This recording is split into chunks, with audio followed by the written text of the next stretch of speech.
Koordinir. Teman-teman kita yang ada di luar negeri itu gak usah banyak-banyak nyumbang 5.000 per bulan. Asalkan benar koordinatornya nanti. 5.000 per bulan. Dari gaji berapa? Berat enggak kira-kira? Enggak. Cuman kadang-kadang ide ini gak ada. Baik, kita tidak akan masalah duit. Hanya kita membicara masalah gugah semangat untuk berjuang. Semuanya punya kewajiban berjuang. Berdakwah. Adapun masalah nanti perjuangan itu di mana itu terserah. Makanya kita menyeru. Kalau ketemu dengan orang kaya, awas jangan kau mengharap hartanya. Itu aib. Maka tapi kalau kamu ketemu orang kaya, berharaplah semoga esok hari jadi seorang dermawan. Terserah ngasihnya kemana. Khususnya yang punya pondok. Tidak harus ngasih pondokku. Itu kesombongan. Pokoknya orang kaya dulu dengan saya, besok jadi dermawan sudah beres. Yang dibantu terserah mana saja. Gitu. Menggugah jadi orang dermawan. Gak harus ke Al-Bajah. Kenapa? Apa sih Al-Bajah? Cuman Al-Bajah punya program. Kita punya program. Stasiun televisi, stasiun radio, sekolah, dan seterusnya. Apalagi kita sekolah ada macam-macam. Ada sekolah free. Ini kelas mencetak ulama, itu free. Yang paling digemari kelas kita ada gratis.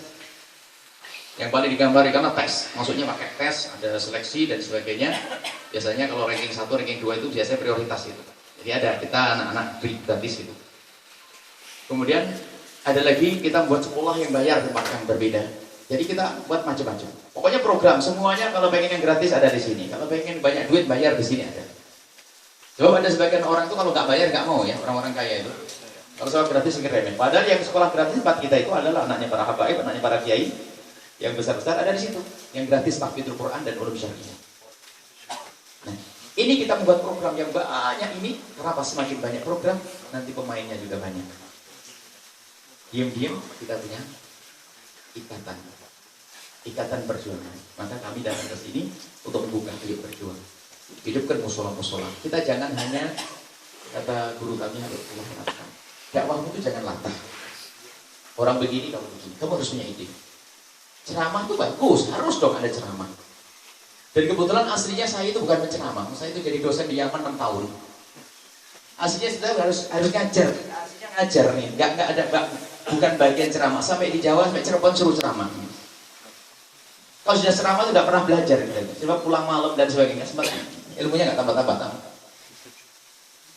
Jadi kata kita akademi, kan sama aku bani saya mondok, setelah mondok saya ngambil akademi di Yaman.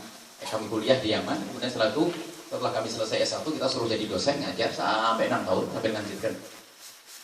Akhirnya sampai di Cirebon ini kok ilmu itu ternyata tidak semuanya harus diajarkan. Ajarkan kepada orang apa yang mereka butuhkan, bukan apa yang kamu ketahui. Ajarkan kepada orang apa yang mereka butuhkan, bukan apa yang kamu ketahui.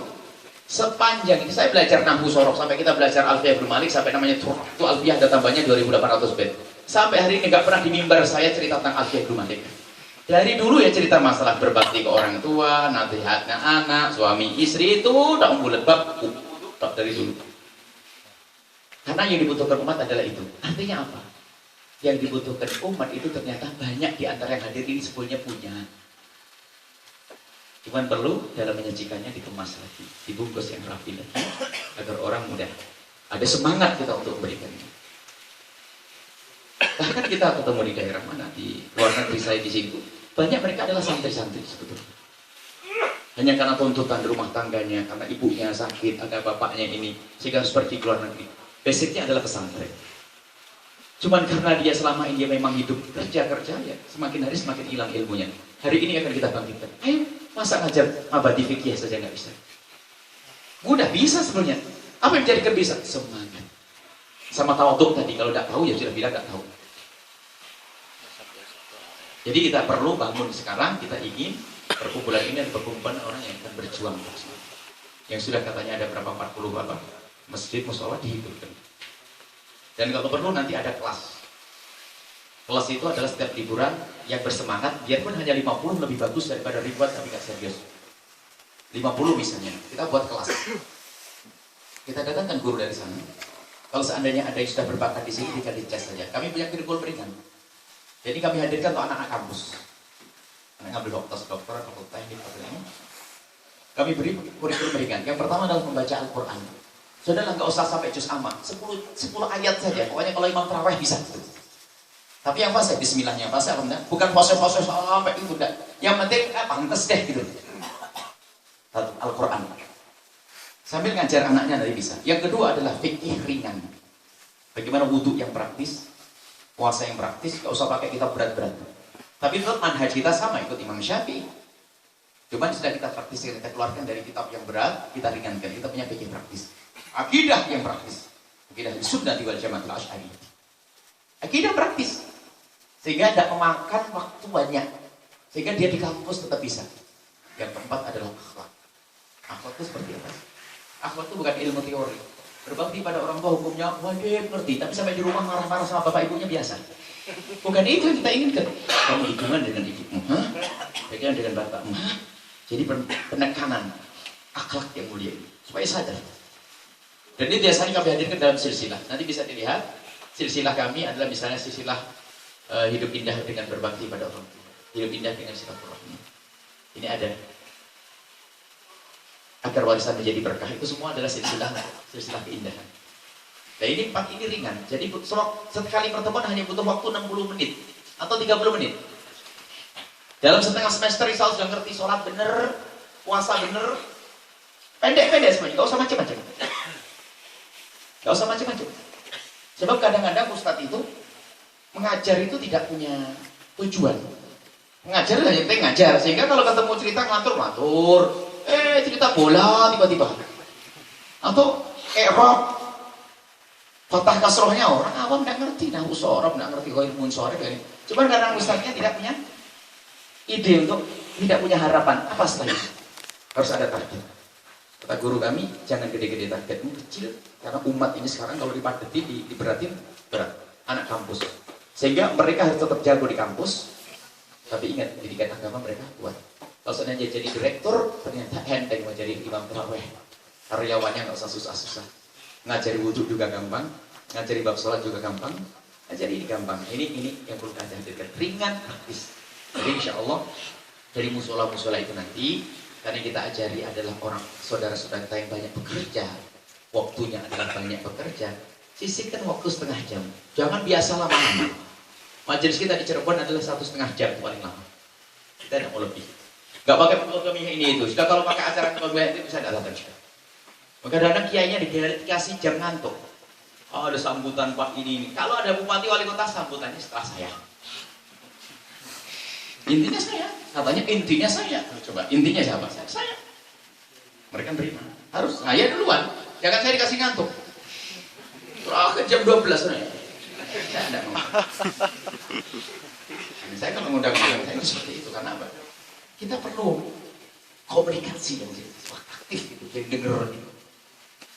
Itu nanti insya Allah akan kita hadirkan. Jadi nanti musola-musola itu coba, biarpun nanti awal pertama kali ada fikih, nanti akan dipandu, bahkan mungkin bisa saja kebetulan kalau fikih bagian saya bukan bagian dakwah, kan saya nggak ada fikih dan usul fikih.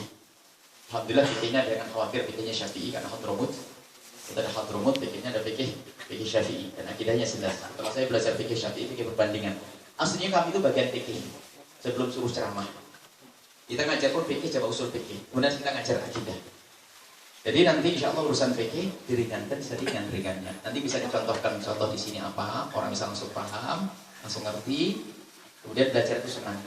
Nah, maksud kami dari semua yang punya tanggung jawab itu meringankan. Kalau acara jangan lama-lama sampai berjam-jam. Besok kerja ngantuk. Ya enak sudah ngaji jadinya.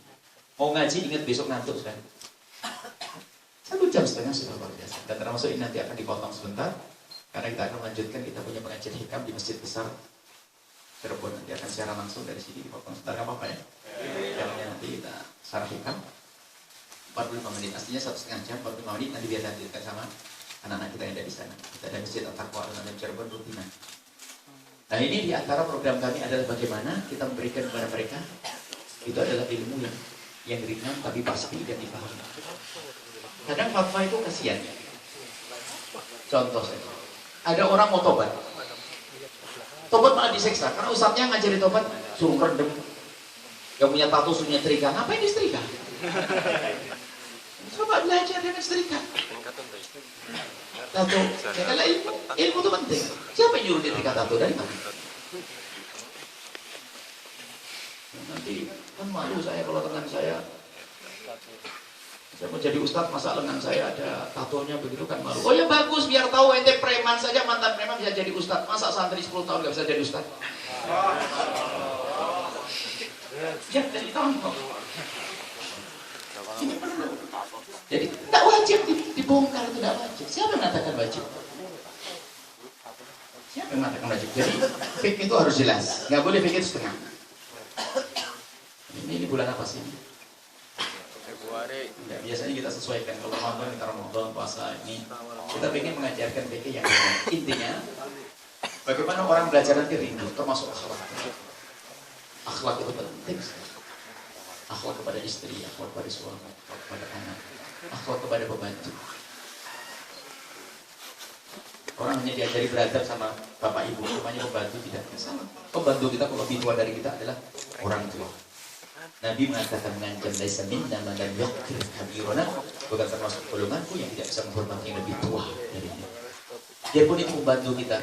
Kenapa sih? Apa salahnya? Mohon maaf kalau buatin kopi. Kok kopi? Beda. Padahal tujuannya sama. Cuma bedanya Nabi. Apa salah kok? Setelah dikirim makasih. Karena dia lebih tua dari kita. Kadang kita dua kasih sombong, sudah jadi bos berbahasanya. Kalau perintah tidak enak, kalau dia dengan bahasa kasar dan seterusnya. Mana akhlak? Akhlak itu bukan kepada suami saja, tidak. Kepada pembantu, kepada tetangga, kepada semuanya, kepada kawan.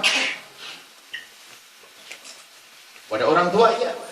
Ini pembahasan panjang tentang akhlak. Insya Allah besok ketemu di mana? Insya Allah ada pembahasan lebih luas di situ. Ini untuk pembahasan tentang program. Jadi kami rindu di sini nanti akan didiskusikan nanti. Kita akan buat tim inti. Tim inti, semoga yang siap bergabung untuk mendiskusikan apa program kita. Agar amal kita tuh, umur kita tuh pendek tapi amalnya panjang. Kita mati pun terus mati. Seperti adik-adik kita di Hongkong, kami tak menyebutnya di Hongkong cepat pulang. Susah diajak pulang, padahal mereka hidup pulang. Kayak di sini, ayo pulang. Insya Allah cukup bisa. Ada anak, ada istri di rumah.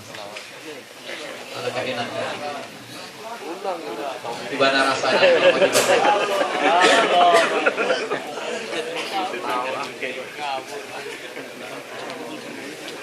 Tapi mumpung di sini, ayo kita berjuang. Sebab ada pengakuan dari saudara kita. Di saat di luar negeri itu lebih mudah belajar. Di rumah itu ngaji susah. Tapi di luar negeri lebih mudah ngaji. Manfaatnya. Jangan sampai alumni Korea urusan kerja tak tanya, oh bisa ngaji. Ngaji? Dulu kamu udah bisa ngaji ya? Tak tanya menjadi imam yasinan, imam dari yang kecil. Jangan dianggap kecil ya, kalau sudah urusan Allah. Biarpun kita jadi koordinator, bisa ngordinir yasinan 20 orang di kampung kita. Kemudian kasih tausiah ke wudhu yang kita pelajari di sini. Wudhu, bolak-balik wudhu lagi. Masya Allah, itu gede di hadapan Allah. Jangan mereka.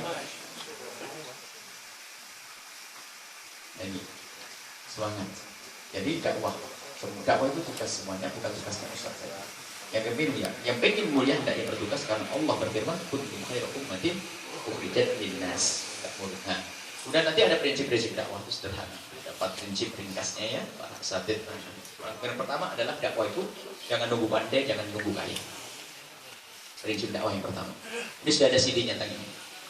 Ini juga yang biasa kami hadirkan untuk motivasi ustadz-ustadz yang ada, baik yang di Lirboyo, di mana kita memberikan motivasi untuk apa namanya dakwah. Yang pertama apa? Jangan nunggu kaya, jangan nunggu pandai. Ya kalau pandai, ya kalau kaya. Tapi saat ini, yang punya kekayaan dengan kekayaan, yang punya ilmu dengan ilmunya, yang nggak punya ilmu nggak punya kekayaan dengan tenaganya. Atau dengan pikiran, nggak punya itu semuanya, memanjatkan doa di tengah malam. Ya Allah, mudahkan perjuangan saudaraku yang itu. Ya, maksudnya hari ini jangan nunggu besok. Sebab biasanya penyakit santri itu kalau dakwah itu nunggu nanti kalau saya pulang baru mulai dakwah. Oh nggak bisa. Dakwah itu mulai di saat mondok pun. Kalau di dalam pondok itu sudah banyak berkhidmat. Dakwah itu kan artinya khidmah untuk umat Nabi Muhammad. Ngajak umat Nabi Muhammad sampai kepada Allah. Jadi di pondok sudah ada tanda bantu adiknya dan sebagainya. Ini calon juru dakwah. Kalau di pondok manja-manjaan susah. Jadi hakikatnya dakwah itu khidmah. Makanya di pondok sudah kelihatan. Makanya dakwah itu mulai di pondok sudah mulai. Jangan nunggu nanti pulang dari pondok. Yang di pondok nggak berdakwah, nunggu pulang dari pondok sampai di pondok itu masih nunggu. Saya akan dakwah kalau sudah punya mobil, kalau sudah punya motor. Bahasanya sih hebat, seolah-olah ahli warok. Saya akan kumpulin duit dulu baru berdakwah, biar saya tidak butuh kepada yang di tangannya orang. Oh, kayaknya si kalimatnya hebat. Nanti giliran punya duit, Masya Allah. Dulu waktu jadi alumni baru itu, pulang dari pondok ngajar di sebuah madrasah itu seminggu 6 kali. Akhirnya ya pengen melihara ayam, mulai hidup, mulai berhasil ayamnya, seminggu jadi 5 kali. Semakin gede seminggu 4 kali. Dan jadi orang kaya nggak ngajar lagi. Problem. Ini adalah kalimat-kalimat yang membahayakan juru dakwah yang semacam ini. Dakwah hari ini sudah saatnya, nggak boleh nunggu nanti. Jangan nunggu nanti pulang saja, enggak. Saat ini ayo berdakwah kepada saudara kita ini. Biasanya nunggu nanti. Lupa. Padahal kalau berdakwah itu, memang kami selalu anak-anak kita yang kita kirim ke Pontianak, ke Batam ini selalu kami pesan. Nah, kamu mau dakwah tak kirim. Syaratnya satu, kamu harus kaya. Kalau tidak kaya, kamu ngerepoti orang. Kaya apa? Bukan kaya duit. Tapi kaya hatimu. Bagaimana kaya hati? Jangan merasa tamak yang ada di tangannya orang. Baru kamu berdakwah. Makanya biasanya tak pesan nih, jangan kasih apa-apa. Jangan diracuni anak saya. Dia bisa hidup makan loh. Tak usah. Jadi kalau mau cari juga, oh Ustaz harus kaya, tapi kaya hati. Kaya hati itu gak berat. Ketemu orang kaya nggak tawadhu. Masalah Ustaz ketemu orang kaya tawadhu. Man tawadhu li ghaniyhi nawdha ba'al thulutha dini. Seorang ustaz tawadhu dengan seorang kaya karena kekayaannya 2/3 imannya hilang. Kalau tidak perlu minjat rumahnya orang kaya, kecuali karena dia sakit dan sebagainya. Imam Nawawi tidak sedang masuk rumahnya orang.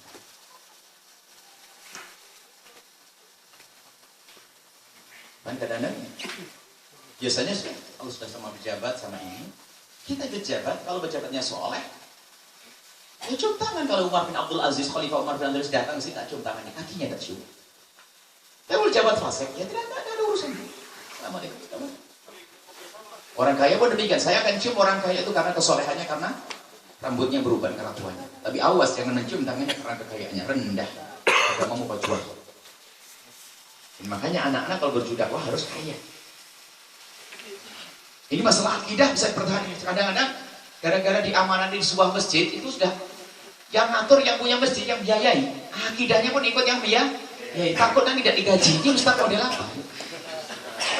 Ini paling bahaya. Apa? Iman itu mahal.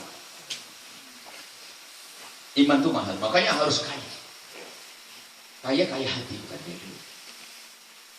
Kalau kaya duit nggak ada batasnya, naudzubillah orang tamak ada. Setelah punya motor pengen beli mobil, middle satu pengen dua, pengen rumah pertama motor, pengen rumah kecil, setelah kecil pengen taman pengen kolam renang. Itu pertama kalau sudah urusan dunia nggak ada habisnya. Nah ini bekalmu adalah bagaimana kamu kaya hati. Dan tolong biasakan dengan kesederhanaan. Saat menjadi apapun, kami selalu wanti-wanti kepada saudara-saudara yang kerja di luar negeri. Biasakan dengan kesederhanaan. Termasuk adik-adik putri kita di Hong Kong, di Taiwan dan sebagainya. Biasakan dengan kesederhanaan cara hidupnya tadi. Jangan gaya-gayaan dengan. Cincinmu apa sih? Ya, cincin gede banget. Gak usah bilang cincin apa, jam apa, baju apa. Nanti kalau mati sama kayaknya kelengkapan. Kalau sederhana itu indah. Kami selalu wanti-wanti wasiat kepada semua yang kerja di luar negeri. Biasanya action. Dulu waktu belum keluar negeri hidupnya susah. Makanya sering kurang dan sebagainya.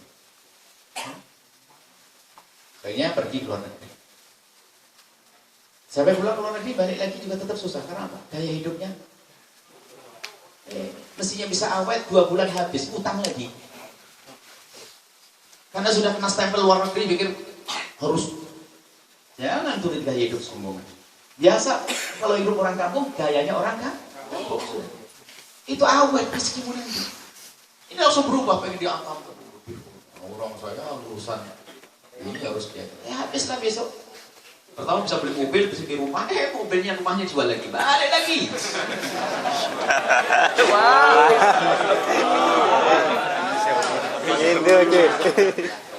Cara hidup. Tapi kalau biasa dengan kesederhanaan, Nabi Muhammad tuh enggak. Kalau mau minta apa aja. Dan apa yang terjadi kepada Nabi Muhammad bermacam-macam. Tapi Nabi tidak biasa. Tetap dengan kesederhanaan.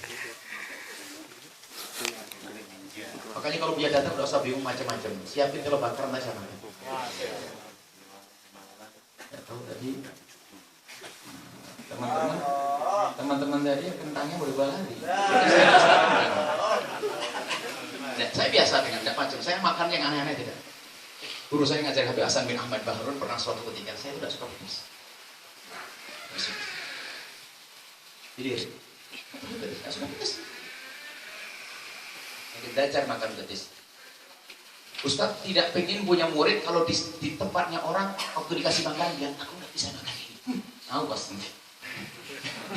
Jangan repoti orang. Jangan sekali kau aku tidak bisa makan ini.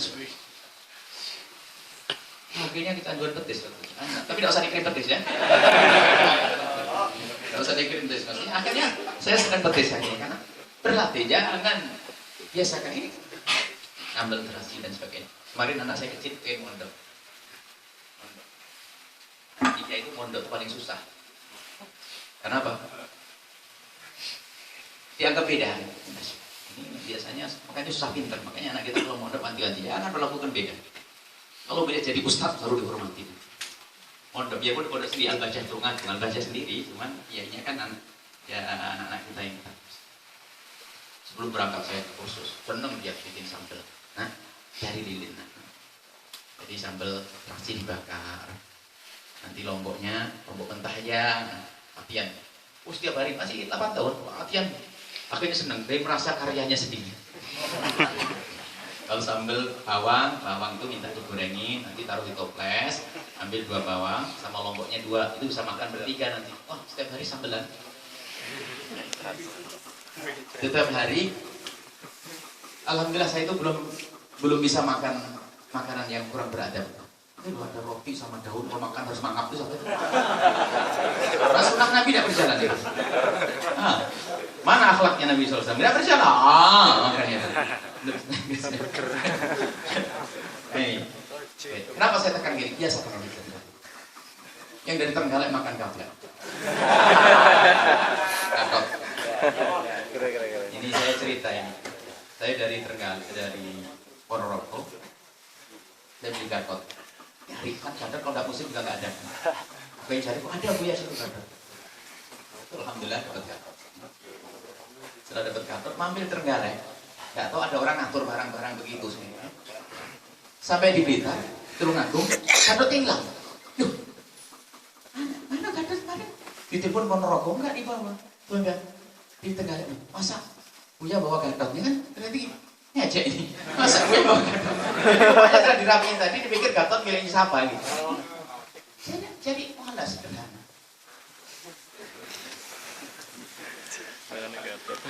Nasi ampok jadi favorit kita. Nasi ampok. Nasi jagung. Tapi jagung mahal sekarang 1.000. Jangan latah. Jangan latah. Kita ikut gaya hidupnya. Roti jadi saja harganya 7.000 kan berasa begitu. Biasakan biskuit sendiri anak-anak. Saya ajarin termasuk. Beli bahan agar-agar buat agar-agar yang cukup yang manis. Bungkusi anak-anak sekolah. Kalau di tetangganya ada susu sapi, langsung kita agresi. Tidak usah beli yang mahal-mahal. Alhamdulillah saya punya anak sampai umur berapa sekarang tidak tahu duit. Tidak boleh megang duit. Dia tidak sakit, tidak gatalnya. Dan juga latah kasih HP untuk rusak anak kalau seperti itu. Apalagi panjenengan Anda jauh dari anak. Dihibur kasih HP dan sebagainya. Merusak dengan HP. Kita terlalu ikut-ikutan orang punya HP beli HP. Manfaat enggak buat anak kita? Kadang kita latah di sini ada duit dengan HP-nya dia bisa kenal macam-macam. Tak tanya apa kita pulang sampai di rumah anaknya rusak. Yang rusak siapa? Bapaknya. Coba bapaknya dulu melarat, nggak kerja, nggak punya duit, nggak bisa belikan itu. Gara-gara punya duit belikan. Ini terus pendidikan panjang ini. Biasa. Anak HP, alasannya untuk telepon bapaknya. Telepon bapaknya sebulan sekali. Selebihnya itu saja. Kita orang tua harus cerdas. Cerdas ini anak, cerdas ini. Nah ini yang kami hadirkan. Karena saya sayang. Ada teman kita di Hongkong 11 tahun pulang. Udah punya rumah, punya ini semua. Balik lagi, habis. Karena gaya hidupnya berlebihan. Karena tetangganya selalu bilang kaya. Kalau sederhana, indah. Itu cara hidupnya Rasulullah. Rasulullah tidak pernah gengsi. Di sini mungkin kita kenal baju merek dan sebagainya. Bisa jahit. Jas ini pinjem minggu. Makanya agak bagus kan? Baik, ini termasuk yang perlu kita pelajari. Tidak usah kayak dari beras yang sehat, sayur. Anak kita pun jangan dimanja dengan jajan, bahkan jajan sendiri kadang-kadang orang yang jualan bukan mesti kesehatan, warna, bikin sakit segala macam. Tapi kalau kita arahkan kita kasih dulu. Jadi anak-anak kita kalau pergi itu ada kegiatan bersih. Kita beli satu box yang bersih yang sehat. Tiap hari kita fungsi. Tiap berapa? Yang lain beli dia sudah bisa makan. Kasih tambahan 1 atau 2 barangkali ada teman yang lihat bisa kasih. Lebih murah. Kadang-kadang kita terheran suatu itu ada orang datang kepada kami punya masalah. Gajinya tinggi. Ya, di Indonesia gaji 2 juta lebih. Tapi utangnya banyak. Rupanya setiap anak dikasih uang saku 15.000 sampai 20.000. Anaknya 4. Pasrah. Apa? Kebutuhan anak bisa kita bodohi dengan cara yang sangat mudah. Kalau mau pergi ke supermarket. Terus sekarang itu kadang-kadang sekolah diajari nggak benar. Anak-anak TK diajak, ayo kita belanja ke supermarket. Ya, bapaknya nyungsep. Belanja ke supermarket. Ini kelihatan anak TK ngapain? Belanja. Bapaknya yang bangkrut. Mestinya diajari kesederhanaan. Baik. Ini ilmu-ilmu begini kadang-kadang tidak dihadirkan. Sehingga kita tidak sadar. Anak pun bikin HP, apalagi kok mati Samsung dari Korea. Terbaru. Udahlah, yang pernah melakukan tinggal tobat saja.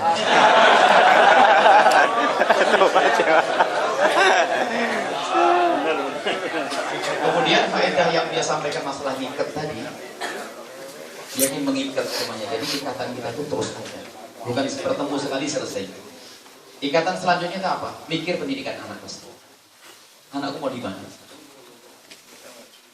Sekarang ada sekolah yang sekarang ada pendidikan agama. Kalau pengen sekolah juga, sudah ada. Masukkan ke tempat tersebut. Jangan rugi. Anak kita mau jadi kenapa lagi? Pendidikan umum dapat, pendidikan agama dapat, wajib. Kita mampu yang dari sini mampu biaya. Tapi kadang latah itu ikutan. Di luar pengarah. Diarahkan saja kadang masih bengkok, apalagi tidak.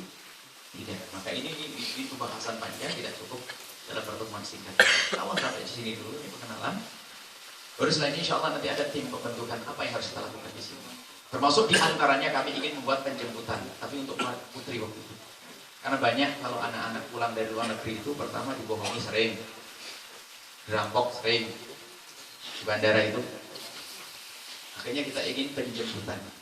Itu dapat izin, kita pengen siapkan mobil sebanyak-banyaknya jemputan.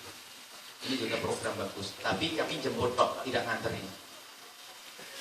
Jemput tok.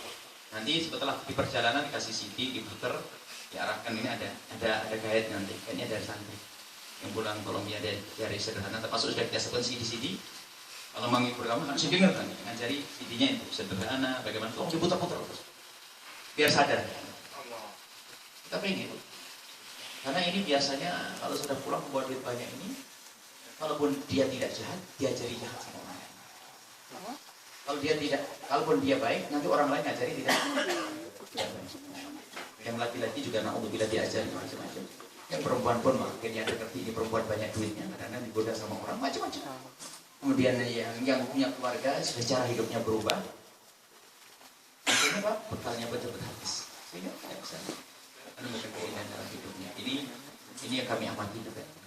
Jadi PR-nya banyak. Jadi topiknya terlalu besar, terlalu banyak yang harus kita bahas dalam pertemuan. Tapi pertemuan singkat ini adalah mukadimah. Tapi ingat, semoga kita menjadi hamba yang saling mencintai. Amin. Baik, ini saja dulu. Sambil nunggu jamnya. Berapa menit lagi? Masih setengah jam. Setengah jam. Ada kode dari sini. Oh baik, sekarang mau tanya jawab. Sudah masih ada dari sini. Baik, Masya Allah, Rahmatullah. Yang lain minum nggak? Bismillah, sudah. Bismillah.